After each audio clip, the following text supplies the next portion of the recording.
주님께서 여러분과 함께 또한 사제의 영과 함께 루카가 전한 거룩한 복음입니다.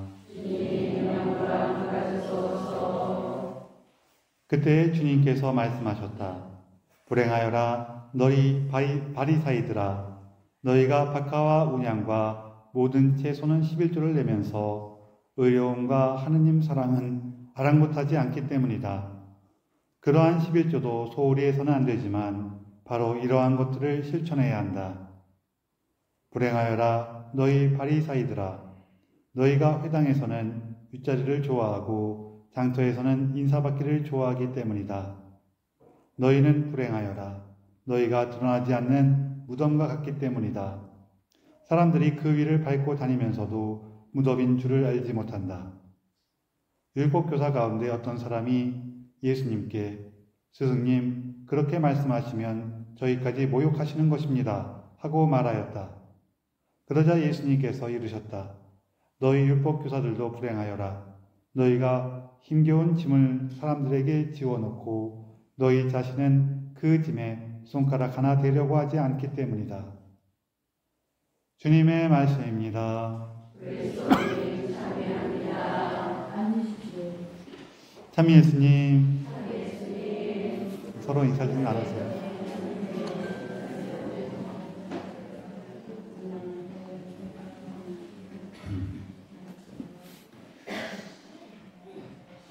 오늘 예수의 성녀 테레사 동정학자 기념일인데요. 우리 테레사 성녀, 오늘 이 테레사 성녀가 우리가 보통 대테레사 혹은 아빌라의 테레사라고 얘기하는 그 성녀예요.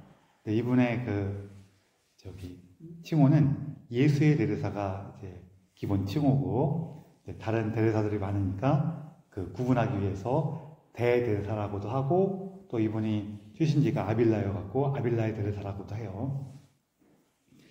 이분이 얘기할 때마다 제가 이분의 일화 중에서 되게 재밌어하는 일화가 있는데, 이분이 수원을 기억하고 이제 다시 하느님께 열심한 삶으로 돌아가기 위해서 막 활동하고 다니실 때예요.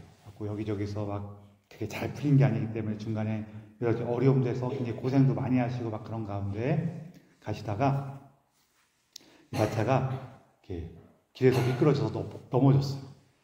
사람들이 다 넘어져갖고 막 이제 정신없다가 이렇게 주섬주섬 이렇게 정신 차리면서 몇몇 사람들은 하느님, 그래도 마차가 넘어졌는데도 이렇게 죽지 않고 살게 해서 감사합니다 기도하고 있는데, 이 테레사 성녀께서는 너무 화가 나시는 거예요. 내가 이렇게 열심히 고생하면서 예수님 말씀을, 예수님의 가르친 대로 살아가기 위해서 이렇게 애쓰고 있는데 하면서 화가 나갖고 하느님한테 막 하늘을 향해서 막 이렇게 손가락질을 하면서 삿대질을 하면서 어떻게 저한테 이러실 수가 있습니까? 그랬어요. 그랬더니 예수님께서 뭐라고 하시냐면은 나는 나의 가장 친한 친구들에게 이렇게 한단다 하셨어요. 이게 무슨 뜻이냐면은 그러니까 나의 가장 친한 사람, 내가 가장 믿을 수 있는 사람들을 이 십자가로 초대한단다. 이 뜻이에요. 당시의 십자가와 함께 한단다 이런 뜻이거든요. 보통 이 정도 얘기 들으면은 우리 같아도 우리가 믿음이 깊지 못해도 살다가 뭔가 어려움이 있는데 예수님이 딱 나타나셔갖고 그래도 네가 나를 충실히 따르니 내가 너를 믿고 내 십자가를 너가 나눈다 그러면 우리가 그럼 어쩔 수 없이 이러면서 넘어가잖아요. 그렇죠? 안 넘어가실 거예요? 우리가 또 넘어갈 텐데, 대성령께서는 거기에 토를 한마디 다셨어요. 뭐라고 하시냐면은 그러니까 예수님은 친구가 별로 없죠 그랬어요.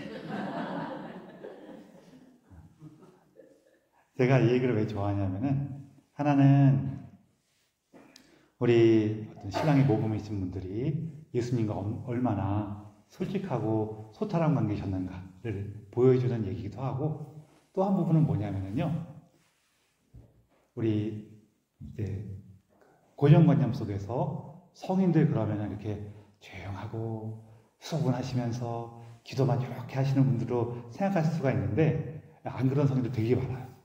굉장히 많아요.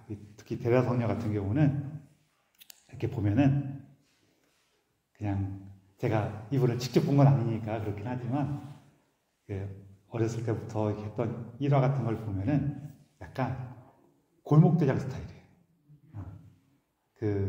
우리 옛날 하는 말로 아우 남자로 태어났으면 대장국감이네 그런 느낌 있잖아요. 그런 분이에요. 근데 이번엔 여자로 태어나셨지만 대장군이셨어요. 그래서 굉장히 어려운 상황에서도 수도원 개혁을 막 하고 그러셨는데 이때 이제 15세기, 16세기 이럴 때가 우리 교회 내부에서 여러 가지 개혁 운동이 막 일어날 때예요. 그리고 그 개혁 운동 중에 하나, 제일 유명한 게 뭘 것 같아요? 개신교예요. 개신교도 이때 나와요. 근데 이 개신교가 하늘에서 뚝 떨어진 게 아니라 그 이전부터 이제 굉장히 오랫동안 평화롭게 안정적으로 이 사회가 돌아갔거든요.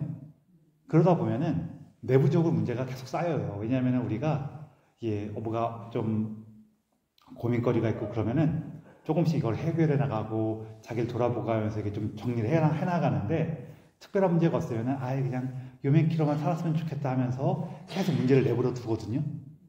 그래서 그런 문제가 이제 많이 쌓여요. 그래서 그런 게 쌓이다 보니까 특히 이 문제가 쌓인다는 건 어떤 것도 포함되냐면요.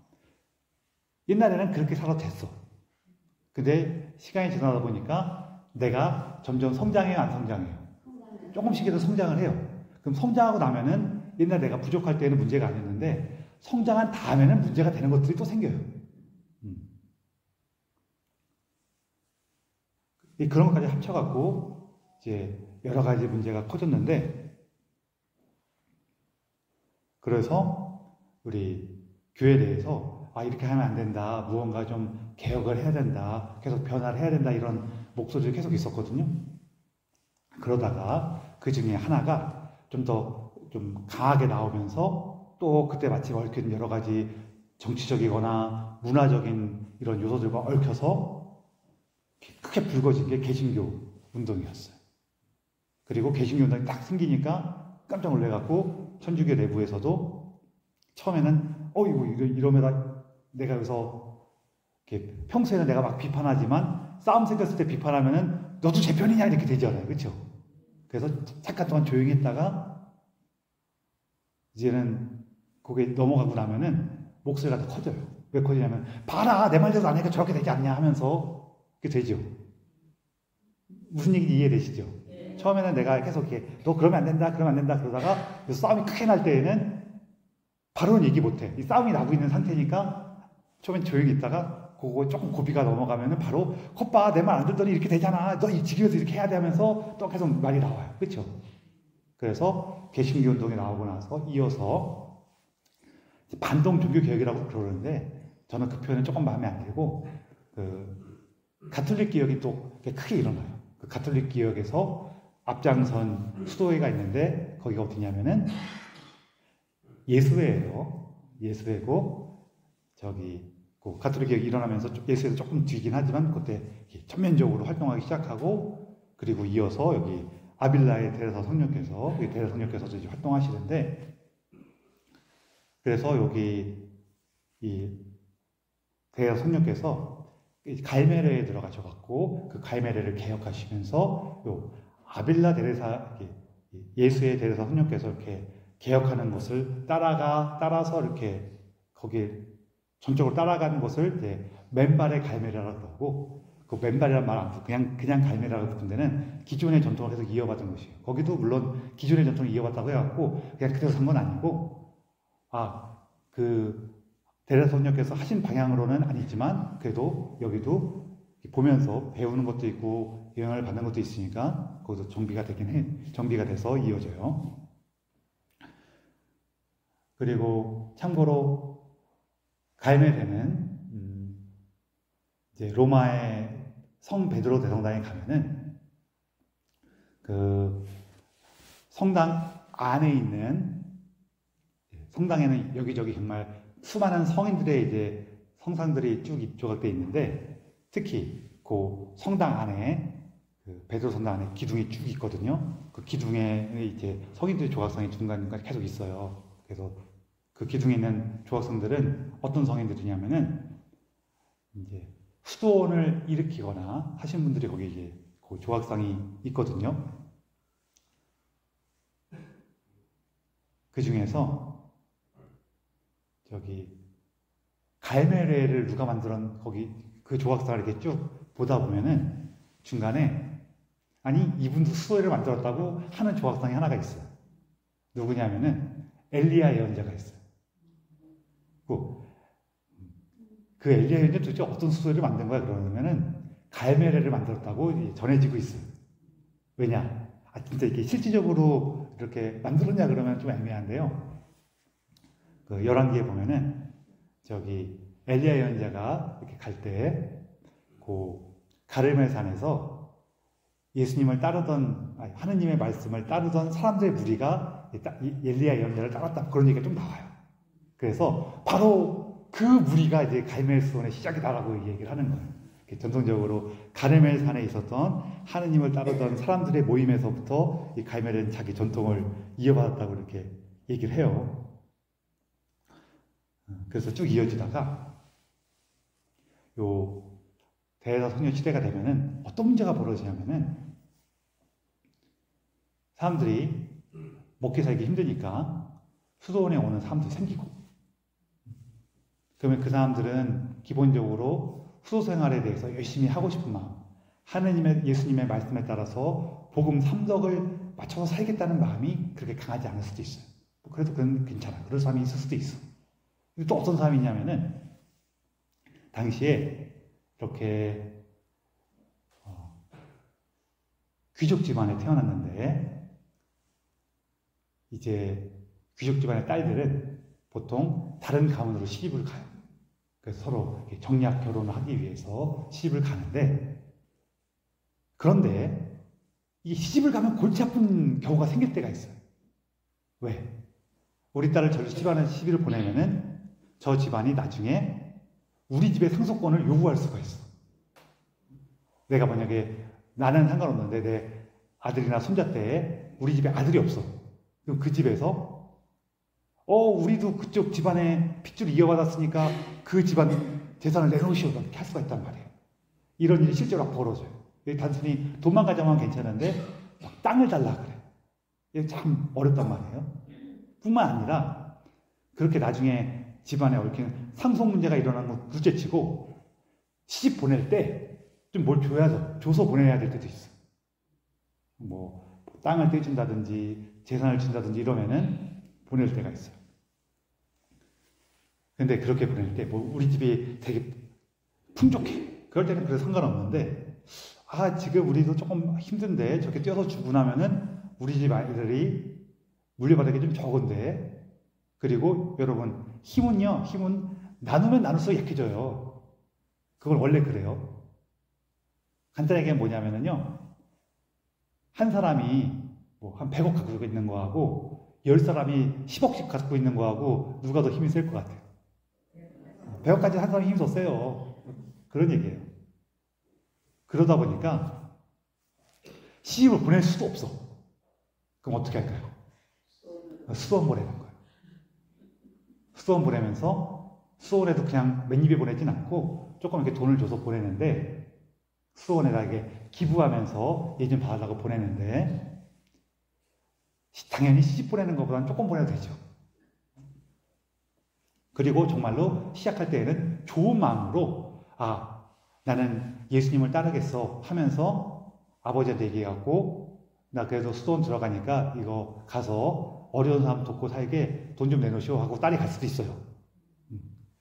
이렇게 간 사람들이 그래도 거기서 이제 수도원의 규칙에 따르면서 열심히 살면 다행인데 이 중에는 그냥 조금 억지로 온 사람도 있고 별 관심 없는데 수도원 가서 살려니까 억지로 온 사람도 있고 또 이렇게 마음은 좋았는데 생각이 없는 사람들이 있어요. 우리가 이런 사람들 뭐라고 부르냐면은 머릿속까지 꽃밭인 사람들이라고 그래요. 머릿속에 꽃밭이 이렇게 있고 딱 잡아. 그런 사람들 우리 있어요. 괜찮아요. 이 사람들 이런 사람들 보고 우리가 뭐라 그래요? 애는 착해. 응? 애는 착해 그러잖아. 그렇죠? 그런 사람도 있어. 이런 사람들은 수녀님인데 시종을 데리고 와요. 자기 종을 데리고 와. 여러분, 이 납득이 돼요? 이상하죠? 근데 이 사람 수도생활 하는 거야. 왜? 내가 아버지 집에 있을 때에는 내 종이 10명이었어. 둘밖에 없어. 그러니까 수도생활 하는 거야, 자기는. 이런 일이 막 벌어져요. 예를 드는 거예요. 이게 차라리 이러면 괜찮아요. 뭐냐면은 내가 원래 살던 것보다는 훨씬 더 소박하게 살긴 하지만 수도 생활의 그 덕을 따르기에는 아직도 부족한 거야. 이렇게라도 할래. 이건 괜찮아요, 그나마. 근데 사람이 그런 마음으로 사는 게 쉽지가 않아요. 그렇게 되잖아요. 그럼 어떻게 하냐면은, 아니, 내가 저거 다 버리고 이만큼 사는데 이 정도면 충분한 거지. 이렇게 돼요. 이해되시죠? 참 사람 마음이 그래요. 저도 그래요, 저도 이제 아유, 신부님 그렇게 하면 돼요. 그러면은 아니, 내가 이 정도 하면 됐지. 이런 마음이 저도 확 올라와. 근데 잘 생각해보면 저 말이 맞아. 그러면은 나중에 예수님 앞에 가서 거기서는 그래도 이렇게 좀 솔직하지 못하겠고 그냥 꽁 하고 넘어가지만 나중에 예수님 앞에 가서는 그렇죠. 아, 예수님, 저 사람 말이 맞는데 제가 그 마음으로는 그거를 다 받아들일 수가 없어갖고 그렇게 꿍하고 있네요. 그러는 거지 뭐 어떻게 하겠어요. 사람이 그렇게 돼요. 근데 그런 상황이 계속 반복되니까, 자, 아까 전에 이런 분들만 문제인 게 아니라 아까 전에 수도원에 온 사람 중에서 먹고 살기 힘들어서 온 사람들 많았다 그랬죠. 자, 이게 열심히 하는 사람들만 살 때에는 그런 사람 한두 명 껴있어도 큰 문제가 안 돼요. 아, 그래, 쟤들 저렇게 살라 그래. 그러면서 우리 열심히 사는데, 일단 그런 사람들이 여러 명 있으면은 벌써 분위기가 흐려져요. 열심히 한 사람들만 있어도 분위기가 흐려져. 그런데 지금 여기에는 열심히 한 사람들만 있어요? 아니면은 먹고 살기 힘들어서 와갖고 열심히 한 사람들을 보면서 배워야 되는 사람들까지 같이 있단 말이에요. 그러면은 그런 사람들 막 이렇게 시정 거느리고 오고 막 그런 사람 몇 명 껴갖고 막 분위기 흐려놓으면 이 사람들 어떻게 돼요? 이 사람들 중에서 그 진정한 수도 생활을 배울 수 있는 기회는 점점 없어지고 더 힘들어진단 말이에요. 그러니까 전체적으로 분위기가 엉망이 되는 거예요, 계속. 그래서 이런 거, 이게 한 가지 얘기지만, 이런 시대적인 분위기니까 엉망되는 게 너무 많았어요. 대여사 성녀께서 대장이시잖아요. 골목 대장처럼. 야, 이건 아니야. 야, 수도원 이거 다 정리해야 돼. 다 진정으로 수도생활 할 사람들을 예수님께서 복음에서 가르치는 그 모습에 따라 살아야지. 아, 그렇게 하면 어떡해. 이러면서 이제 수도원들을 개혁하고 다녔어요. 그리고 사실은 분위기가 이래서니까 우리 사람이 또 그래. 아, 나는 이렇게 사는 거 아닌 것 같은데 하는데 옆에서 다 그러고 있으면은 나는 좀 아닌 것 같은데 하면서 이렇게 하거든요. 우리도 이런 것도 많이 있단 말이에요. 근데 이것도 되게 속상한 게 뭐냐면은 서로 다 이건 아니라고 생각해요. 여기 한 10명이 있는데 10명 중에서 한 9명은 이거 아닌데 생각하고 있는데 아무도 말을 못 꺼내갖고 그냥 그렇게 할 때가 있어요. 그렇죠? 그럴 때 이 대소녀처럼 내가 앞장서겠어. 내가 앞장서서 예수님의 그 십자가를 지고 따라 나서겠어 하면은 이 9명은 거기 따라가요. 맞아, 저게 맞지 하면서 이렇게 변화되기도 하고 그래요. 그래서 그런 식으로 수도원들을 개혁을 하고 우리 지금까지 살았던 모습이 아니라 다시 예수님을 따르는 그 모습으로 살아야 돼 하면서 이렇게 수도원을 새롭게 하는 쇄신운동을 막 일으키셨어요. 그래서 대성녀를 존경하고 따르는 수도원도 많았지만 반면에 또 지금 이렇게 사는데 뭐 자꾸 와서 뭐라 그래 성가시게 이런 사람도 많이 있었어요. 그래서 이 대성녀께서 그걸 찾아가시고 설득하시고 함께 또 요청이 있으면 가고 우리가 기도하고 예수님 살아가는 법을 배우고 그래요. 특히 그런 반대받는 데서 어떤 데 수도원 갔다가 그 수도원에 들어가지도 못하고 그 수도원 안에서도 바깥 다니는 거예요. 대성녀를 받아들여서 우리 수도원도 개혁을 해야 돼 하는 그런 수녀들이 몇 명 있고 또 몇 명은 아니 그냥 지금처럼 살면 되지 왜 그런 걸 하려고 그래 하는 사람이 있고 그러니까 요 개혁을 원하는 스님들이 대대성령을 초대해서 갔는데 그 사이에 그 개혁을 반대하는 사람들이 그 수도원을 차지해가 물 잠가버려요. 그럼 거기 못 들어가는 거예요. 오히려 문을 두드리면은 막 욕하고 구정물 뿌리고 그래서 쫓겨난 적도 많고 경우에 따라서는 들어가긴 들어갔는데 그 수도원에 있는 다른 사람들이 잡혀갖고 수도원에 갇혀. 그런 경우도 있어요. 그래서 그런 여러 가지 어려움 속에서 계속 교회를, 수도원들을 변화시켜서 가서 힘이 어디 있었냐면은 대다성령께서는 기도 안에 있었어요. 특히 이 대다성령께서 보여주셨던 수도원 개혁의 운동도 우리 교회에 큰 힘을 주었지만 또 한 가지 정말 중요한 걸 준 게 뭐냐면은 기도하는 길을 알려주셨어요. 우리가 기도 안에서 어떻게 예수님을 만나고 예수님과 하나가 되는지. 특히 대다성령께서 이름이 예수의 대대사잖아요. 그게 왜 그러냐면은 어느 날 이렇게 수도원을 쭉 그 회랑을 따서 가고 있는데 어떤 아이가 자기를 보면 뭐 딱 나오는 거예요. 딱 보인 거예요.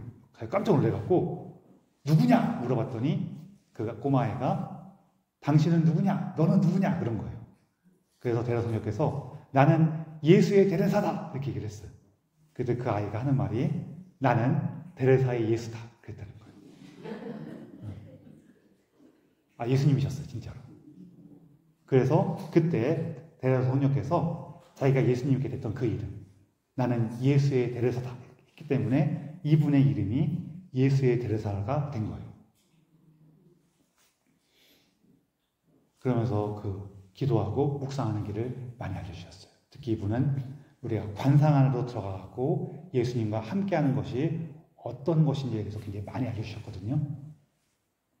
그래서 지금도 기도 생활을 깊이 하시는 분들은 이 대다성녀의 그 길, 가르침 그리고 이 대다성녀하고 같이 활동하셨던 십자가의 성요한께서 쓰신 또 그 기도의 길 책이 있거든요. 그런 것들 참고하시면서 배우면은 큰 도움이 됩니다. 근데 지금 그 책을 그냥 보려면 좀 어려워요. 옛날 말로 써 있어. 그러니까 옛날식으로 표현이 돼 있어갖고 번역을 잘하면은 그래서 되는데 지금 우리가 그 책 안 읽다가 보면은 표현하기가 좀 어려울 수 있거든요. 대신에 이분이 가르쳤던 그 기도법에 대해서 설명해주고 풀이해주신 분들도 굉장히 많으니까 그런 거 찾아가서 배우시면은 굉장히 도움이 많이 되실 거예요. 그래서 이분께서 이렇게 교회를 개혁하시고 수원을 개혁하시는 그 힘으로 교회를 계속해서 개혁할 수 있는 힘을 주셨고 또 우리에게는 기도의 길을 알려주셨어요. 우리도 지금까지도 이분을 기억하고 있는 겁니다. 오늘 복음에서 이제 바리사이들과 율법 학자들이 예수님하고 갈등을 겪는데 예수님께서 하신 이 말씀 중에 이게 있어요. 너희는 드러나지 않은 무덤과 같기 때문이다. 이 표현이 왜 그러냐면은 이스라엘에서는 이렇게 무덤을 동굴처럼 만들어 놓죠. 동굴처럼 파서 무덤을 만드는데 그리고 나서 그 무덤 안에는 당연히 뭐가 들어있어요? 시체가 있죠. 시신이 있단 말이에요. 그러면은 이스라엘 사람들은 그 시신 근처에 가는 게 이제 부정해요. 하느님께서 그 합당하지 않은 일이에요. 그러면은 그 무덤이 눈에 잘 띄어야 되니까 어떻게 하냐면은 그 무덤 밖에다가 회칠을 해놔요. 하얗게 회를 칠해놔요. 그러면 이스라엘은 그 햇빛이 강한 나라니까 멀리서 보면은 그 무덤이 이렇게 반짝반짝 빛나요.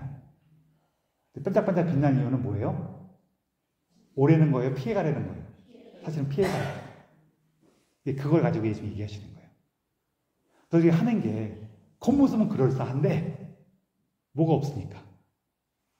하느님께서 원하시는 것을 따르는 그 마음이 없으니까. 그러니까 이 사람들이 나빠서가 아니라 어떤 거냐면요. 내가 이렇게 열심히 하는데, 내가 이렇게 애쓰고 있는데, 내가 이렇게 노력하는데, 자기의 노력을 보는 거죠. 그러다 보니까 겉으로는 그럴싸해 보인다는 거예요. 근데 우리가 종종 경험하는 것처럼 내가 이렇게 열심히 하는데라는 마음이 있으면은 마음속에 나는 억울해, 나는 힘들어, 내가 이렇게 열심히 하는데 왜 제대로 나를 인정해 주지 않는 거야, 나를 칭찬하고 나를 존경해야지, 이런 마음이 자기도 모르게 생긴단 말이에요. 좀 쉽게 얘기하면은 내가 이렇게 열심히 하는데 니들이 내 말을 들어야지, 내가 니들 말을 들어야 되냐, 이 마음이 생겨요. 그렇죠? 참 안타깝게도 그래요. 그래서 예수님께서 니들은 회칠한 무성 같다. 뭐냐면은 겉으로는 멋져 보인다는 거예요. 멋져 보이고 훌륭해 보여. 근데 그 속에는 뭐가 들었어요? 시신이 들었어. 죽음이 들었다는 거예요. 예수님께서 그 죽음을 이겨내는 방법이 뭐냐? 예수님 말씀에 귀를 기울이는 거죠. 대제사장님께서 그 죽음을 이겨내는 방법이 뭐냐? 예수님과 함께 하는 거예요. 기도하는 거예요. 그 기도 안에 머물다 보면은 아주 깊이 깨닫게 되는 게 있어요. 뭐냐? 내가 이렇게 조금이라도 열심히 할 수 있었던 것. 한 걸음 더 나가면은 열심히 하고 선하게 할 수 있었던 그 마음 자체를 누가 주신 거예요? 하나님께 주신 거예요. 그럼 하나님께서 나에게 주셨는데 내가 그걸 가지고 내가 이렇게 열심히 했어라고 자랑하는 게 합당해요? 합당하지가 않아요. 안 합당해요. 우리가 이걸 알면서도 이겨내는 게 쉽지가 않아요. 어떻게 하면 이겨낼 수 있어요? 예수님과 함께 할 때. 예수님과 함께 할 때 여러분 굉장히 자연스럽게 하세요. 예수님께 나오셔갖고요. 아, 예수님 제가 이렇게 하는데요. 우리 가족들이 혹은 같이 활동하는 친구들이 하나도 몰라줘갖고 너무 서운해요. 기도하세요. 괜찮아요. 우리 안에 있는 죽음은 누가 생명으로 바꿔주세요. 예수님께서. 예수님께서 하시는 거예요. 그래서 나는 예수님 앞에서 뭘 하면 돼요? 최대한 많이 나의 죽음을 드러내는 거예요. 왜? 죽음이 있는 곳마다 예수님께서 오셔서 생명으로 다시 바꿔주시니까. 근데 내가 예수님 앞에 가고 저는 생명인데요. 그럼 예수님이 어떻게 해요? 예수님 뭐라고 하시겠어요? 그래라 그러지 뭐라 그래요? 예수님이 좀 못 받는 거예요. 그래서 여러분 예수님과 함께 하시면서 우리 부족함을 예수님과 나누시고 그분께서 다시 채워주시는 그 생명으로 충만하게 되시기 바랍니다. 특별히 오늘 대제사 성녀를 기억하시면서 대제사 손녀께서 예수님과 함께 하실 수 있는 그 은총의 전구를 청하면서 이 미사를 봉헌합시다.